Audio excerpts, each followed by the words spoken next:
कहानी शुरू होती है और हम देखते हैं दो पटाखा लड़कियों को जो कि घर में अकेली बैठी भाईजान की मूवी देख रही होती हैं। इसी दौरान एक लड़की अपनी फ्रेंड से पूछती है कि क्या तुमने उस टेप के बारे में सुना है जिसको देखने के बाद तुम्हें एक फोन आता है जिसमें एक आदमी तुम्हें कहता है कि तुम 7 दिनों में मरने वाली हो। उसकी फ्रेंड कहती है कि हाँ, वो टेप तो मैंने पिछले ही हफ्ते अपने बॉयफ्रेंड के साथ देखी थी। इसके बाद उन दोनों के पिछवाड़े में अचानक चुलसी मचती है और वो दोनों एक दूसरे के साथ गांड मस्ती करना शुरू कर देती हैं। लेकिन तभी उनके फोन की घंटी बजती है और वो दोनों डरते हुए वहां पर जाती हैं और फोन को पिक करती हैं। लेकिन फोन के दूसरी तरफ उसकी माँ होती है जो उसे कहती है कि मैं जल्दी ही घर पर आने वाली हूँ। तभी उसकी फ्रेंड नहाने के लिए अंदर चली जाती है और वहीं वो दूसरी लड़की देखती है कि अचानक घर की लाइट चली गई है और उनके फ्रिज का दरवाजा भी खुल गया है। वो उस दरवाजे के पास जाकर उसे बंद करने की कोशिश करती है लेकिन वो नहीं बंद होता। फिर वो अपनी फ्रेंड को देखने के लिए ऊपर जाती है, जहाँ रूम में पहुंचकर वो देखती है कि उसकी फ्रेंड का मुंह ऐसा हो रखा है जैसे कि उसके मुंह में किसी ने हाथी का घोड़ा घुसा दिया हो। फिर उसकी नजर टीवी पर पड़ती है जिसमें से एक चुड़ैल निकलकर उसे भी मार डालती है।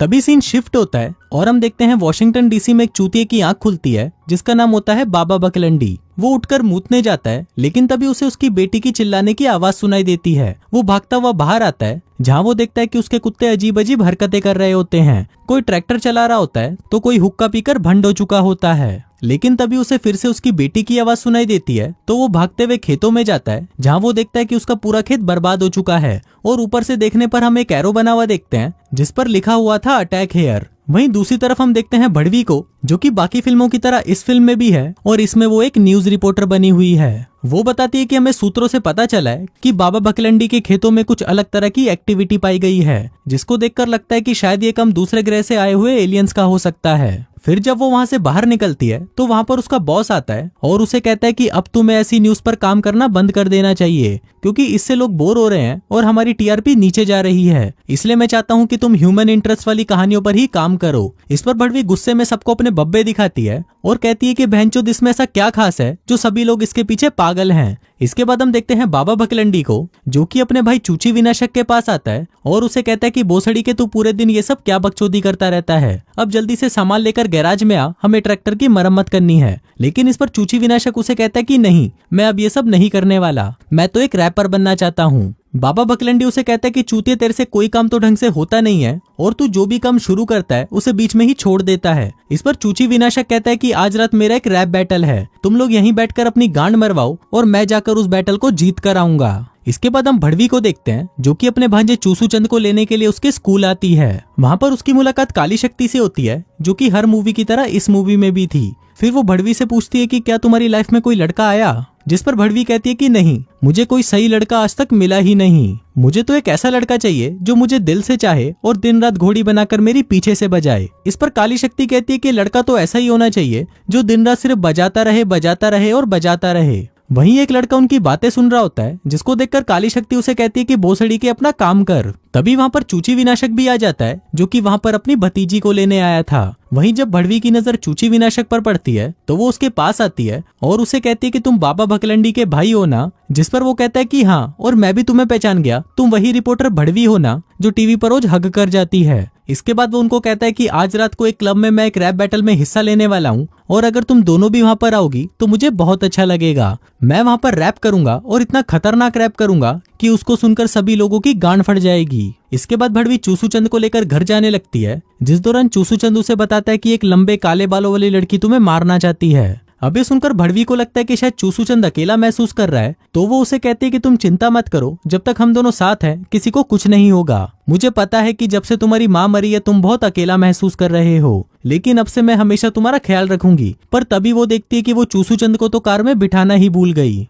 फिर वो उसको लेने के लिए जैसे ही कार को रिवर्स करती है तभी उसके सामने चूसू चंद आ जाता है और वो उसे उड़ा देती है। फिर रात को जब चूसू चंद ड्राइंग कर रहा होता है तो भड़वी वहां पर आकर उसकी ड्राइंग देखती है जिसमें उसने एक लड़की की ड्राइंग बनाई थी। वो उससे पूछती है कि क्या तुम इसे जानते हो, जिस पर चूसू चंद कहता है कि नहीं, लेकिन वो मुझसे बात करती है और आज रात को वो आने वाली है। इसी दौरान दरवाजे की घंटी बजती है जिससे वो दोनों घबरा जाते हैं। फिर भड़वी दरवाजा खोलती है तो वहाँ पर फादर होते हैं जो कि आज रात चूसू चंद का ध्यान रखने के लिए यहाँ पर आए थे। फिर जाने से पहले भड़वी उनको एक क्रीम देती है और कहती है कि इसे चूसू चंद की गांड पर लगा देना क्योंकि उसे वहाँ पर बहुत खुजली होती है। वहीं दूसरी तरफ हम क्लब में काला कांडी को देखते हैं जो कि सबको बता रहा होता है कि जब तक ये मुकाबला खत्म नहीं हो जाता कोई भी किसी को नहीं मारेगा। इसी दौरान एक आदमी से गोली चल जाती है, जिस पर काला कांडी कहता है कि बहनचोद कोई इस भोसड़ी वाले को यहाँ से बाहर निकालो। फिर हम देखते हैं चूची विनाशक को, जो कि अपनी परफॉर्मेंस से पहले बहुत घबराया हुआ था। उसे उल्टी आ रही थी तो वो जाकर एक टट्टी करते हुए आदमी के ऊपर ही उल्टी कर देता है। उधर भड़वी और काली शक्ति भी पहुंच जाती हैं,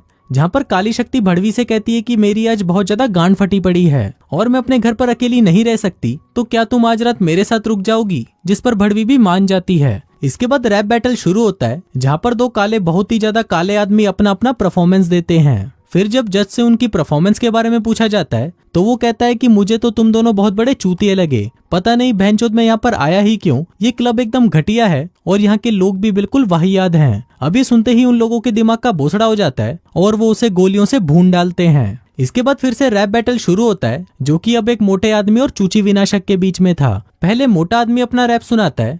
आपकी बूंद बहुत खूबसूरत लगी है मुझे, मेरा तकरीबन 9 इंच का है, ये तो वेरी नाइस बूंद है, ये तो मेरी पसंद की बूंद है, मैं तो इसको इतना प्यार करूं, आधा घंटा तो मैं इसी बूंद के ऊपर हाथ फेरूं और प्यार करूं रज रज के। जिसके बाद बारी आती है चूची विनाशक की। माँ चुदा दू ये साले की हमारे खिलाफ बोलेगा रंडी का बच्चा, हाँ हाँ हाँ तू है कि चूत मारी का, तुझे ये भी नहीं पा गांड में उंगली करेगा तो स्मेल तो आएगी।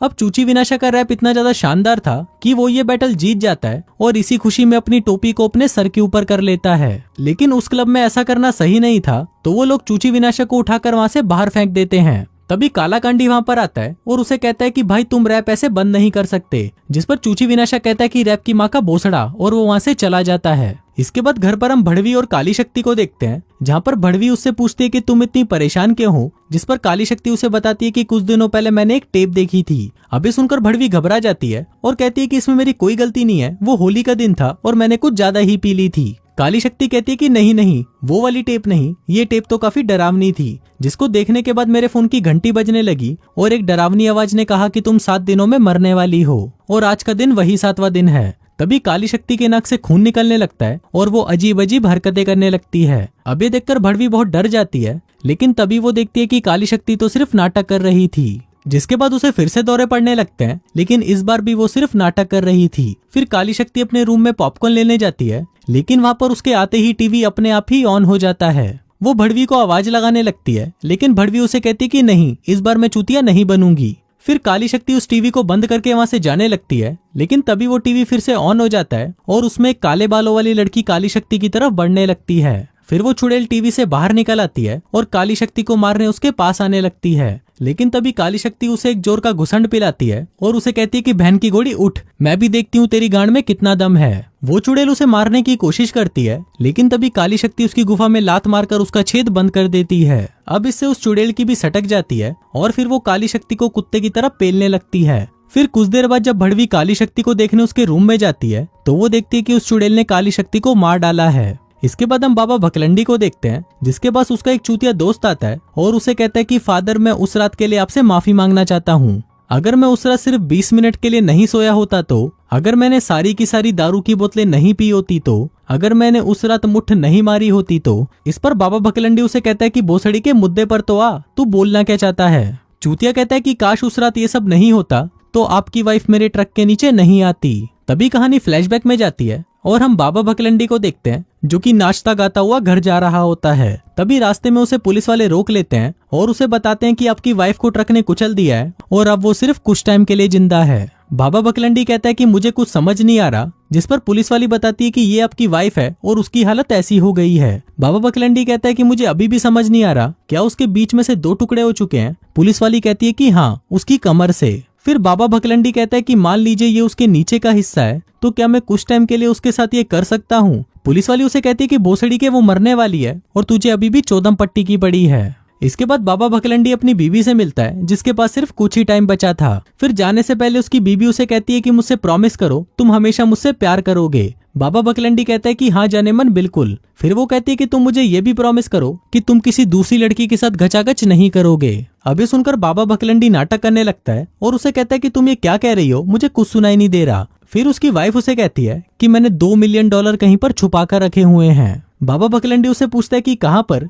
जिस पर वो कहती है कि भोसड़ी के तुझे ये सुनाई दे गया, मादरचोद भड़वे साले, और ऐसा बोलते बोलते वो वहां से चली जाती है। फिर कहानी वापस प्रेजेंट में आती है और हम देखते हैं कि काली शक्ति का फ्यूनरल रखा गया है, जहाँ पर उसके माँ बाप और सभी रिश्तेदार आए होते हैं। तभी वहाँ पर चूची विनाशक भी पहुंच जाता है और काली शक्ति को देखकर बोलता है कि इसे ऐसा खुला क्यों छोड़ा है। भड़वी कहती है क्योंकि ये जागरण है। चूची विनाशक कहता है कि क्या ये जाग रही है, जिसके बाद वो काली शक्ति के ऊपर कूद जाता है और उसे जिंदा करने की कोशिश करने लगता है। इसी दौरान वहाँ पर काला कांडी भी पहुंच जाता है और बिना मतलब के सबके मुंह पर घुसंड पिलाता है। फिर वो भी काली शक्ति को जिंदा करने की कोशिश करने लगता है, जिस दौरान वो उसे इतना मारता है कि उसकी कच्ची उछलकर बाहर आ जाती है। अब ये देखकर काली शक्ति का बाप उसे रोकने के लिए वहां पर आता है, लेकिन कालाकांडी रुकता नहीं है और कहता है कि बहनचोद आज तो मैं इसे जिंदा करके ही रहूंगा। तभी चूची विनाशक बिजली की तार निकालता है और उससे काली शक्ति को करंट मारने लगता है, जिससे होता यह है कि काली शक्ति फट जाती है और उसके शरीर के टुकड़े टुकड़े हो जाते हैं। अब ये सब देखकर वो लोग बहुत दुखी होते हैं और चूची विनाशक को उठाकर बाहर फेंक देते हैं। उधर भड़वी काली शक्ति के रूम की तलाशी लेने जाती है,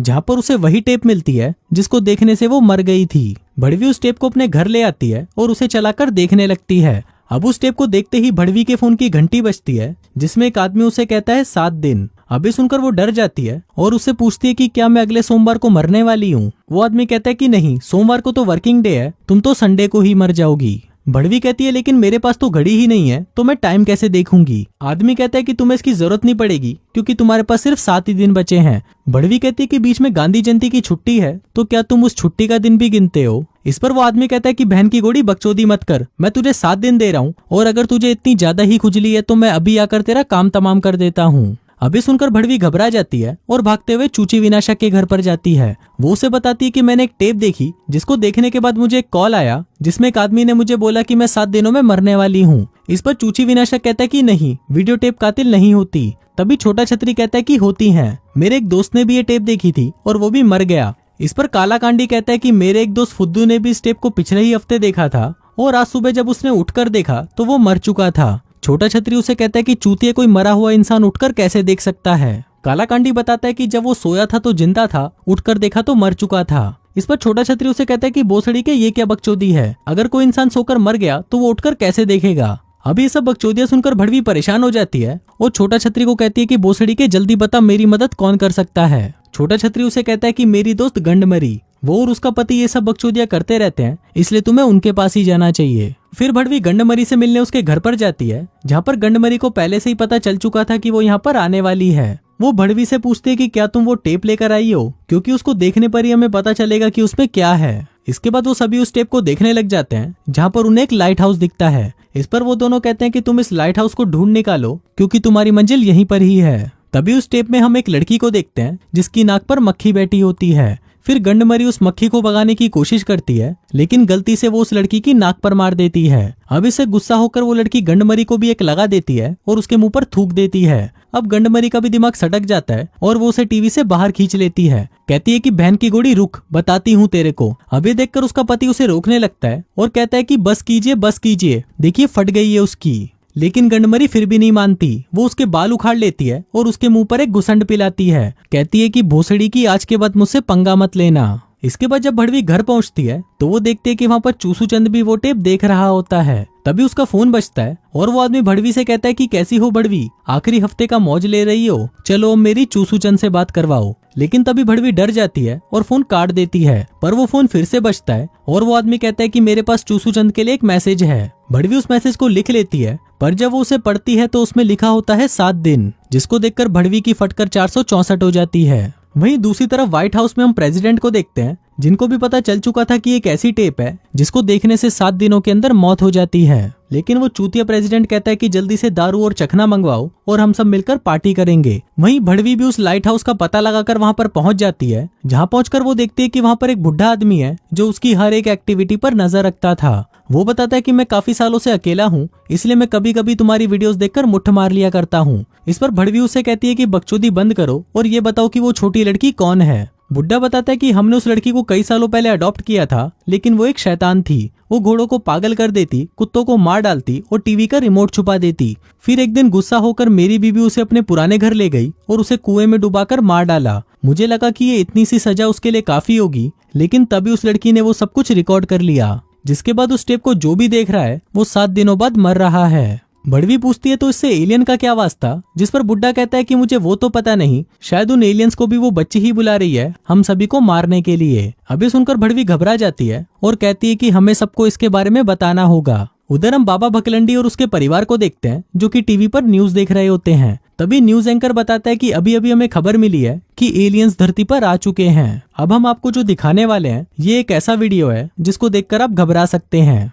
ये पहला वीडियो ऑस्ट्रेलिया से है, ध्यान से देखिए। वो रहा, वो देखिए, है ना दिल को दहला देने वाला। ये दूसरा वीडियो जो टेक्सास से है, आप ही देखिए कि ये भोसड़ी वाले कैसे हमारे बीच में रहने लगे हैं। उधर दूसरी तरफ हम व्हाइट हाउस में प्रेसिडेंट को देखते हैं जिन्होंने कुछ लोगों को वहां पर बुलाया हुआ था ताकि वो उनके अच्छे कामों के लिए उन्हें मदर टेरेसा पुरस्कार दे सके। लेकिन जब उन्हें पता चलता है कि एलियंस धरती पर आ चुके हैं तो उन्हें लगता है कि शायद ये सभी भी एलियंस हो सकते हैं, इसलिए वो उन सभी को पकड़कर पेलना शुरू कर देते हैं। इसके बाद भड़वी भागते हुए चूची विनाशक के घर पहुंचती है जहां पर वो सभी एलियन से बचने के लिए तहखाने में छुप जाते हैं। लेकिन कुछ ही देर में वो एलियंस भी वहां पर आ जाते हैं और उनके रूम के बाहर आकर खड़े हो जाते हैं। अब भड़वी उनको एक चाकू के रिफ्लेक्शन से देखने की कोशिश करती है, लेकिन वो एलियंस भी हरामी थे और वो भी नीचे से चाकू खिसकाकर भड़वी की गुलाबी कच्ची देखने लगते हैं। जिसके बाद वो आपस में बात कर रहे होते हैं कि आज रात तो हम इसके बारे में सोचकर मुट्ठ मारेंगे। फिर कुछ देर बाद वहां पर काला कांडी भी आ जाता है जो उन्हें कहता है कि ऊपर एलियंस ने हमला कर दिया है, इसलिए हमें उनको खत्म करने के लिए ऊपर जाना होगा और औरतें और बच्चे यहीं पर ही सुरक्षित रहेंगे। जिसके बाद वो तीनों एलियंस को मारने के लिए ऊपर चले जाते हैं। वहीं वो एलियंस भी होते हैं जो उन पर पीछे से अटैक करने ही वाले होते हैं कि तभी वहां पर प्रेसिडेंट आ जाते हैं जो भाईजान की तरह उन पर अपनी गाड़ी चढ़ा देते हैं। फिर देखते ही देखते वहां पर और भी एलियंस पहुंच जाते हैं, लेकिन तभी वहां पर छोटा छतरी भी अपनी पूरी गैंग लेकर आता है और कहता है कि एक एक करके सभी एलियंस की गांड फाड़ी जाएगी। लेकिन उसकी गैंग भी एक नंबर की चूतिया ही होती है और वो लोग आपस में ही लड़कर मर जाते हैं। तभी एलियंस उनको पीछे से पकड़ लेते हैं, लेकिन काला कांडी उनमें से एक की गर्दन उड़ा देता है और कहता है कि इन भोसड़ी वालों की गर्दन पर वार करो। लेकिन इससे एलियंस घबरा जाते हैं और कहते हैं कि प्लीज ऐसा मत करो, हम तुम्हें कोई भी नुकसान नहीं पहुंचाएंगे। हम तो धरती पर उस टेप वाली लड़की को ढूंढने आए हैं जिसको हमें 7 दिनों के अंदर खत्म करना ही होगा। फिर वो उससे पूछते हैं कि तुमने हमें पीछे से क्यों पकड़ा, जिस पर एलियंस कहते हैं कि वो तो हमारा हेलो करने का तरीका है। चूची विनाशक पूछता है तो तुम लोग बाय कैसे करते हो, जिस पर एक एलियन उसके गोटों पर लात मारता है और कहता है कि ऐसे। तभी दूसरा एलियन कहता है कि अगर तुम्हें ये सब अजीब लगा तो देखो हम टॉयलेट कैसे करते हैं। वहीं अंदर हम भड़वी को देखते हैं जो नीचे से कारपेट उठाती है और देखती है कि वहाँ पर एक तहखाना बना हुआ है। फिर जब वो उसे कुल्हाड़ी से खोदने लगती है तो उसे वहाँ पर वही कुआं दिखाई देता है जिसके अंदर उस लड़की को डुबोकर मारा गया था। भड़वी कहती है कि हमें उस चुड़ैल को कैसे भी इस कुएं में डालना होगा, तभी ही हम उससे छुटकारा पा पाएंगे। लेकिन तभी वो देखती है कि वो चुड़ैल उसके पीछे आ जाती है। फिर वो भड़वी को मारने वाली होती है कि तभी वहाँ पर प्रेसिडेंट आते हैं और गेट खोलते हैं, जिससे टकराकर वो वापस कुएं में चली जाती है। फिर उस कुएं के ढक्कन को बंद कर दिया जाता है और उस चुड़ैल का किस्सा हमेशा के लिए खत्म हो जाता है। तभी वहाँ पर एक एलियन आता है और उनको कहता है कि थैंक यू हम लोगों को बचाने के लिए। जिसके बाद वो चूची विनाशक को बाय बोलकर वहाँ से चला जाता है। फिर फिल्म के लास्ट सीन में हम देखते हैं कि चूची विनाशक और भड़वी आपस में शादी कर लेते हैं और चूसू चंद को लेकर एक नई शुरुआत करने के लिए शहर छोड़कर चले जाते हैं। लेकिन तभी वो देखते हैं कि वो चूसू चंद को तो भूल ही गए। फिर वो उसको लेने के लिए जैसे ही गाड़ी को रिवर्स करते हैं तभी चूसू चंद को लगता है कि वो उसे ठोक देंगे, लेकिन वो ऐसा नहीं करते। पर तभी वहाँ पर भाईजान गाड़ी लेकर आते हैं और उसे उड़ा देते हैं और इसी के साथ ही ये वाहियात फिल्म यहीं खत्म हो जाती है।